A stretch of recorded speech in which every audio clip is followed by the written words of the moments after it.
Hey guys, let's talk about tonight's episode of Scandal. And this was actually a really solid episode. I liked it from start to finish. We started off the episode with pretty much Jake laying in Olivia's bed having nightmares. And we find out that Russell is next door in the home, the I guess the apartment or the condo that is right across the hall from Olivia.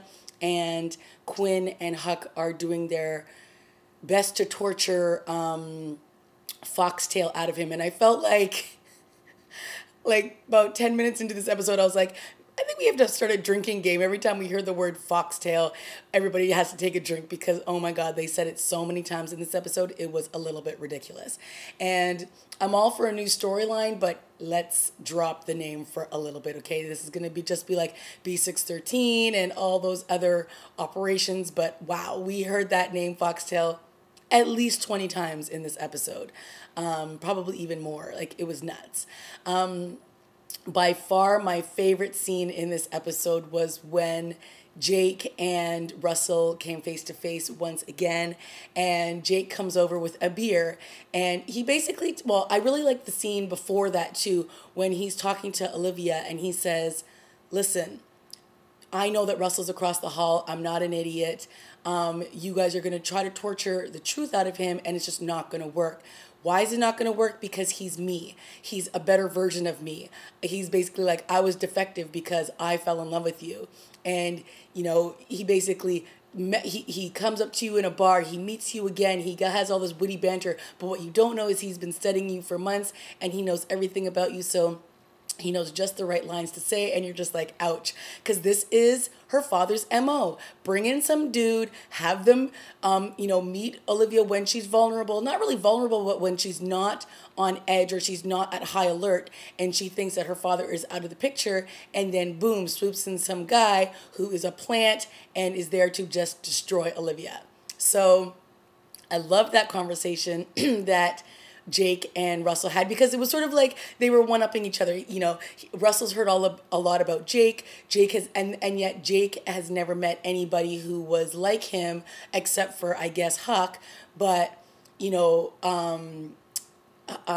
Command held, it appears that he held Jake in such high regard, and Russell was saying, like, you know, how much he talked about Jake and how nobody could sort of live up to Jake. And Jake was like, if all these people are great, then why are they all dead? So it was a great little conversation back and forth. My best part was when they were both like, you know, mimicking Command and making fun of his sayings and stuff like that. Nobody beats Command, son, and all this kind of stuff. I thought that was a great scene because it was sort of really humanized them, even though they are like these machines, right? They're like Terminators. And it was a great moment where they sort of both came down to their most basic level, which is, you know, the man that Command has turned them into. And I thought it was very interesting that they both said that Command has been like father to them, a sadistic, twisted father, but a father nonetheless. And so it's almost like they have a certain amount of respect for him, even though they fear him and they want to take him down. Well, at least Jake wants to take him down. I don't know so much about what Russell wants. It sounds like he more wants to please him because he knows that Command is obviously very disappointed in him because he got caught. And then I love that Jake says to him, oh, you don't get it, do you? He's like, you didn't get caught. Basically, he wants Olivia to find out because there's no point to all of this if Olivia doesn't find out that her father has sent these men to infiltrate her life and to spy on her. And that is sort of like the cat and mouse game that he plays with his daughter. And it's sick and it's twisted and it's sadistic. So, I mean, that was a great, great, great, great scene. And I like at the end when he's like, okay, you know, he finishes his beer. He's like, okay, you can tie me up now. I'm good. And it was just like, wow, you know, he's ready to be tortured again because he's just not going to reveal the truth, what Foxtail is all about. And going back to the scene that Jake had with Olivia in the bedroom, I also like that scene because it was sort of the first time that Olivia's really talked about the kidnapping, and she mentions that, you know, there was this dirty, disgusting bathroom that she would go to and it smelled and everything, but it was the one place that she could sort of go to and she knew that she could be safe. She could, you know, her father couldn't get to her, that these people couldn't get to her, that it was the one place that she looked forward to being in. And it was just really sad and depressing and horrible, but it spoke a lot about, you know, her experience there and what that room ultimately then ended up meaning to her, it was sort of like her safe haven, even though it was a horrible place to be. So that was another great moment in the episode. So the other case of the week was about a military woman or a Navy woman who had been raped, and it was like her commanding officer who had done it, and just sort of showing like, all of the bureaucracy and just when something so horrific will happen to a woman who's raped, and that it's like the military can only, pass, or sort of like, they're the only ones who can sort of have a say in what happens there.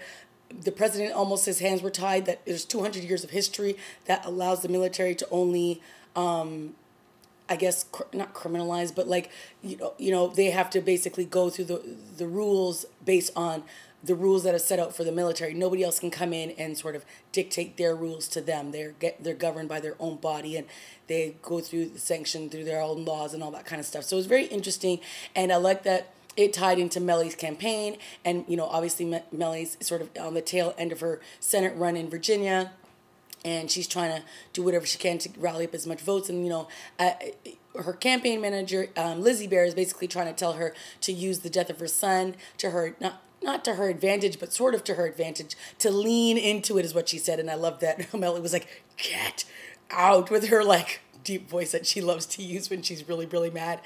And she's like, I'm not going to exploit the death of my son to get votes. But instead, another great conversation that was had in this episode, and this is the thing, let's face it, the president, Fitz, has really taken a backseat this season, and they've humanized him a great deal. And I like that he's really focused on getting his wife to where she politically wants to be, and they've softened him up a lot. So, he goes to her, and they have this really great conversation. And, well, before that, Olivia calls him, and they have another great phone conversation, and, they have a little bit of their witty banter back and forth. But ultimately, they decide the best thing for him to do is to give Olivia what she needs. And then when he then goes to talk to his wife about what she needs, and he's trying to take care of her, in that moment he's like, you need to go to Virginia and I'll go with you. She's like, no, I need to be there by myself. He's like, you know what Olivia would tell you to do? And he's like, is that too much? Like, and it was like the fact that they are so open and honest with each other, and everything is out on the table, I think is just so refreshing. They are a team, and they are not straying from that, and that is so good to see. So in that moment when she's laying there with her head on his chest, and he says, you know what Olivia would tell you to do? And he's like, is that too much? And she's like, no, what would she say? He's like, throw me under the bus.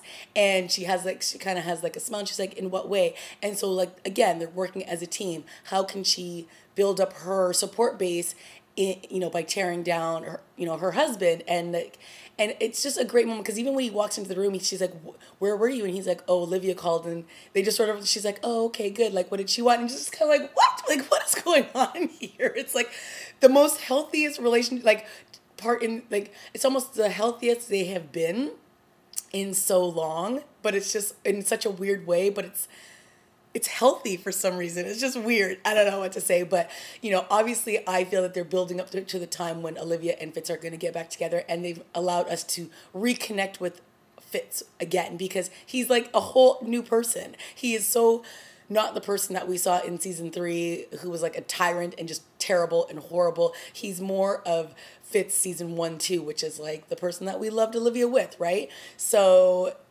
all that stuff really worked for me. So the moment when Virgil, is that his name? Virgil, when he, the guy who was acting as the lawyer for the rape victim, the moment he was in Olivia's home and he said, oh, I have a phone call, where can I take it? And he went into the kitchen, I was like, something's up with this dude. And so at the end, when that twist came out that he really wasn't the real Virgil, and then you saw a cut to the real guy who was dead, I just knew it. I was like, yes, I knew that this guy was too much of a bumbling idiot to just be that person, right? So the fact that it turns out that he's working for command, of course, made absolute perfect sense. So he, puts a syringe in Huck's neck. He goes, and I'm surprised that he didn't kill or try to kill Huck, but, I guess command isn't going there just yet, but he takes Russell out of there. And I thought he was actually going to gut him like a fish, because he said, when he was like, did you say anything about Foxtail? And he's like, no. And I thought he was just going to, when they got there, he was going to be dead. So at the end of Melly's campaign, after her rally or whatever she was doing when she went to speak to all the people at her rally.